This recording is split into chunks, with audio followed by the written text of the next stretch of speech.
नमस्कार, मैं हूं अंकुर और आप देख रहे हैं सत्यहिंदी.com। आइए एक नजर डालते हैं अब तक की सुर्खियों पर। शुरुआती विश्लेषण से पता चला है कि कोविड के लिए बन रही पहली वैक्सीन 90% लोगों में संक्रमण को रोक सकती है। ये वैक्सीन दुनिया की बड़ी दवा कंपनी फाइजर और बायोएनटेक ने बनाई है। कंपनियां इस महीने के अंत तक वैक्सीन के इस्तेमाल की अनुमति पाने के लिए आपात आवेदन करेंगी। इस वैक्सीन को अब तक 6 देशों में 43,500 लोगों पर टेस्ट किया जा चुका है और सुरक्षा को लेकर कोई चिंताएं सामने नहीं आई हैं। बिहार में अब की बार किसकी सरकार बनेगी ये कल यानी मंगलवार को साफ हो जाएगा। कल सुबह 8 बजे वोटों की गिनती शुरू हो जाएगी, जबकि थोड़ी ही देर बाद रुझान भी आने लगेंगे। वहीं दोपहर तक नतीजों को लेकर तस्वीर साफ होने लगेगी। बता दें कि सूबे में 243 सीटें हैं, जबकि बहुमत के लिए किसी भी दल को 122 का आंकड़ा चाहिए होगा। मालूम हो कि अधिकतर एग्जिट पोल में राजद नेता तेजस्वी यादव के नेतृत्व वाले विपक्षी महागठबंधन को बढ़त दिखाई गई है। जम्मू कश्मीर की पूर्व मुख्यमंत्री महबूबा मुफ्ती के तिरंगा न उठाने के बयान को लेकर राज्य में बीते दिनों जमकर बवाल मचा था।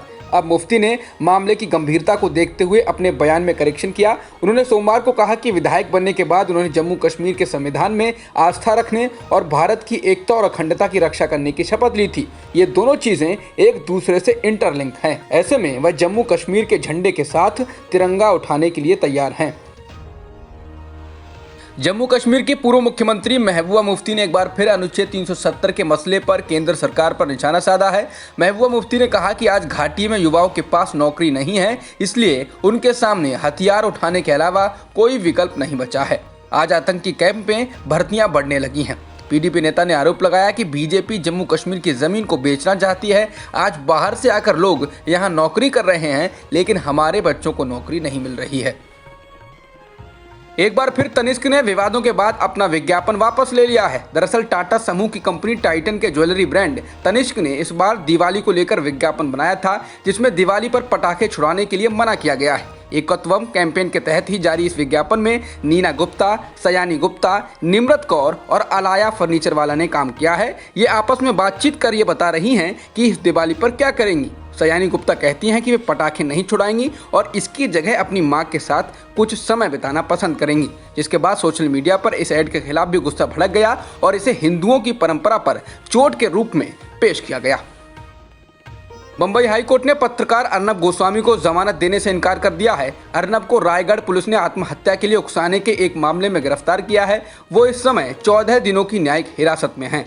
शनिवार को हुई सुनवाई के दौरान अदालत ने कहा था कि अंतरिम राहत के लिए ये ठीक मामला नहीं दिख रहा है। अदालत ने कहा था यदि अर्नब को राहत दे दी गई तो हर कोई सेशन कोर्ट को छोड़कर हाई कोर्ट का रुख करने लगेगा।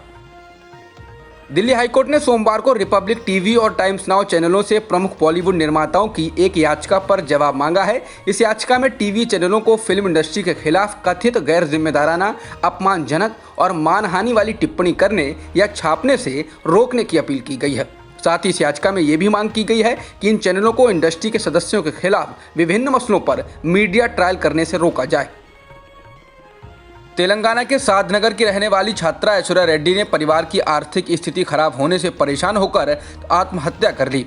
सुसाइड नोट में ऐश्वर्या ने लिखा था कि उनका परिवार उनकी शिक्षा का खर्च नहीं उठा सकता था। वे अपने परिवार पर बोझ नहीं बनना चाहती थीं और बिना शिक्षा के जीवन नहीं चाहती थीं। छात्रा के पिता ने बताया कि वो लॉकडाउन के कारण घर आ गई थी। उसकी ऑनलाइन क्लासेज हो रही थीं, जिसके लिए उसने पुराना लैपटॉप खरीदने को कहा था, जो वो नहीं खरीद पाए। लड़की के पिता मोटरसाइकिल मैकेनिक हैं। बता दें छात्रा दिल्ली के रामजस कॉलेज में पढ़ती थी।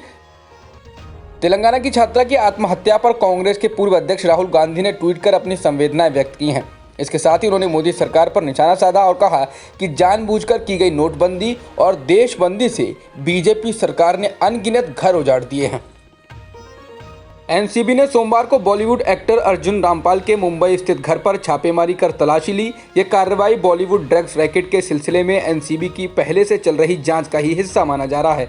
साथ ही एनसीबी ने उन्हें समन भी भेजा है और पूछताछ में शामिल होने के लिए भी बुलाया गया है। दिल्ली एनसीआर में बढ़ते वायु प्रदूषण और दिवाली के त्यौहार को ध्यान में रखते हुए नेशनल ग्रीन ट्रिब्यूनल यानी एनजीटी ने बड़ा फैसला लिया है। एनजीटी ने दिल्ली एनसीआर में पटाखों की बिक्री और इस्तेमाल पर रोक लगा दी है। एनजीटी के आदेश के अनुसार आज मध्यरात्रि से 30 नवंबर तक एनसीआर में पटाखों की बिक्री और उपयोग पर पूर्ण प्रतिबंध रहेगा। गौरतलब है कि दिल्ली सरकार पहले ही पटाखों की बिक्री पर रोक लगा चुकी है। दिल्ली के स्वास्थ्य मंत्री सत्येंद्र जैन ने सोमवार को विशेषज्ञों के हवाले से कहा कि राष्ट्रीय राजधानी में कोरोना की सबसे खतरनाक तीसरी लहर बस 4-5 दिन और रहने वाली है। उन्होंने कहा, ऐसा लगता है कि दिल्ली में कोरोना के केस अभी अपने पीक पर हैं और विशेषज्ञों का कहना है यह अभी 4-5 दिन और रह सकता है। अब तक की खबरों में इतना ही। बाकी खबरों के लिए बने रहिए सत्यहिंदी.com के साथ।